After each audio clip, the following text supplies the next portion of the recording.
সবাইকে দ্রুতিস ফ্যামিলি ব্লগে স্বাগত। আশা করি সবাই ভালো আছো। আজকে আবার নিয়ে চলে এসেছি একটা নতুন ভিডিও নিয়ে। তোমরা নিশ্চয়ই দেখে বুঝতে পারছো বাড়িতে পুজো। আর পুজো কি পুজো বলো তো? সরস্বতী পুজো। আর বাড়িতে দেখো সরস্বতী ঠাকুর এসে গেছে, আর সকাল থেকে অনেক কাজ করতে হয়েছে। ফল ধোয়া, বাসন ধোয়া, এগুলো তো আছেই। তারপরে যে জায়গাটা পুজো হবে সেই জায়গাটা পরিষ্কার করা, এই সব কিছুই ছিল। আর সরস্বতী পুজো মানেই তো কিছু স্পেশাল থাকে, আর বাড়িতে রান্না হচ্ছে খিচুড়ি, আর তার দায়িত্ব ছিল দিদি। আর এখানে দেখো সুন্দরীরা কি সুন্দর সাজুগুজু করে পুজোর জোগাড়ে ব্যস্ত। আর এদিকে রেডি হয়ে গেছে খিচুড়ি। খিচুড়িটা কি সুন্দর দেখতে লাগছে না? সত্যি বলতে খিচুড়ির স্বাদটা কিন্তু খুব ভালো হয়েছিল। আর এদিকে ফুলের মালাগুলো ওরা রেডি করে নিচ্ছে সবাই মিলে। আর ঠাকুরদার আসতে সেদিন একটু দেরি হয়ে গেছিল। আসলে এবছরের পুজোগুলো পড়েছে দুদিন করে। আমাদের বাড়ির পুজোটা হয়েছিল রবিবার। আর কেমন লাগছে তোমাদের এই পুচকিটাকে? ভালো লাগছে? ও কিন্তু গেছিল মামার বাড়িতে। মামার বাড়ি থেকে এসে সবাইকে যখন দেখছে সবাই শাড়ি পরে আছে, মা আমাকে আগে শাড়ি পরিয়ে দাও। আমরা এখানে সবাই একসাথে অঞ্জলি দিচ্ছি, আর আমার ছোট্ট পুচকিটাও কিন্তু অঞ্জলি দিচ্ছে। আর আমি মাঝে মাঝে একটু ভিডিও করেও নিচ্ছিলাম। মা সরস্বতী হলেন বিদ্যার দেবী, বুদ্ধির দেবী, জ্ঞানের দেবী। আর এই বিদ্যা, বুদ্ধি, জ্ঞানের দ্বারা মানুষের মধ্যে শুভ বুদ্ধির উদয় হোক, এটাই চাই। আর সুস্থ সমাজ গড়ে উঠুক, এটাই ঠাকুরের কাছে প্রার্থনা করি। এত সুন্দর করে সাজুগুজু করার পরে সেটা যদি ক্যামেরাবন্দি না হয় তাহলে তো সেটা বৃথাই, তাই কি না? কারণ এখন ক্যামেরাবন্দি করতে সত্যিই কিন্তু খুবই ভালো লাগে। কারণ এই স্মৃতিগুলো ধরে রাখার একটাই উপায়, সেটা হলো ক্যামেরাবন্দি করা। আর পুজো প্রায় শেষের দিকে, হোম শুরু হয়ে গেছে।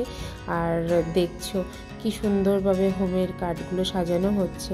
ওই যে বললাম এবারের পুজো দুদিন, তো রবিবার দিন মানে প্রথম দিনটাতেই আমাদের বাড়িতে পুজো হয়। একদিকে আমাদের ব্যস্ততা আর অন্যদিকে সরস্বতী পুজো। এই জন্যে সোনুকে সেইভাবে কিছু খাওয়াইনি, কারণ যদি একটু তাড়াতাড়ি পুজোটা হয়ে যায় তো সোনুকে তারপরে পুজোর পরেই খাইয়ে দেবো, এই ছিল প্ল্যান। কিন্তু সেই পুজো শেষ হতে হতে একদম 5টা, 5:30 বেজে গেল। আর বাবা আর দিদির শাশুড়ি অর্থাৎ এই মাসিমা অনেক দিন পর একসাথে হয়েছে, তো ওদের দুজনকে কয়েকটা ফটো তুলে নিলাম। পুজোর শেষে কি থাকে বলো তো? প্রসাদ খাওয়ার পর্ব। আর এই যে যাদেরকে দেখছো এরা কিন্তু সকাল থেকে প্রচুর পরিশ্রম করেছে, তো ওরাই বসে গেছে আগে খিচুড়ি খেতে। আর পরের দিন সকালবেলাতে আমার স্কুলে পুজো ছিল, তো বেরিয়ে পড়েছি। দেখো সকাল সকাল, তখন বাজে 7টা, 7:30। স্কুলে গিয়ে দেখি প্রায় অনেকটাই গোছানো হয়ে গেছে। কিছুক্ষণের মধ্যেই চলে আসে ঠাকুরদা। একটু সকাল সকালই এসেছিল, 8টার দিকে এসেছিল। আর আমি এবং আমার এই স্টুডেন্টরা খুব আনন্দ করেছি সেদিন স্কুলে। সবাই কি সুন্দর সেজেছে, তাই না?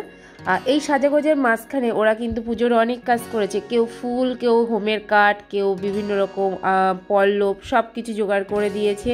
আর এই দেখো কলা গাছও পর্যন্ত এনে দিয়েছে, আর সেগুলো কিভাবে সেট করতে হবে সেগুলোই কিন্তু ওরা দেখে নিচ্ছে। আর এখানে এই দিদিরা পুজোর প্রসাদ কেটে দেওয়া, সেগুলো গুছিয়ে দেওয়া, সব কিছু করে নিচ্ছে। আর আমি কিন্তু সংকল্পে বসেছিলাম।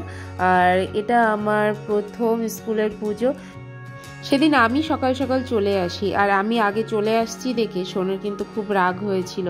তারপর দিদিভাই আর মাসিমণির কাছ থেকে শাড়ি পরে সুন্দর করে সেজে মেকআপ করে দাদুর সাথে আসে স্কুলে। দেখো সবাই কেমন ছোট্ট ছোট্ট শাড়ি পরে কি সুন্দর পরিপাটি হয়ে বসে আছে। ছোট থেকে আমার কাছেও এই সরস্বতী পুজোটা একদম অন্যরকম, কারণ ছোটবেলা থেকে আমিও মায়ের কাছ থেকে শাড়ি পরে নিতাম। আর কপালে থাকতো একটা ছোট্ট টিপ, চোখে কাজল আর লিপস্টিক।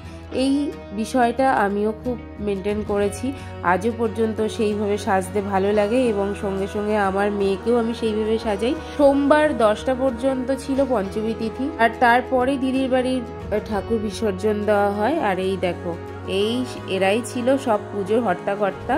তো দ্রুতিস ফ্যামিলি ব্লগের এই ভিডিওটা তোমাদের কেমন লাগলো অবশ্যই জানিও।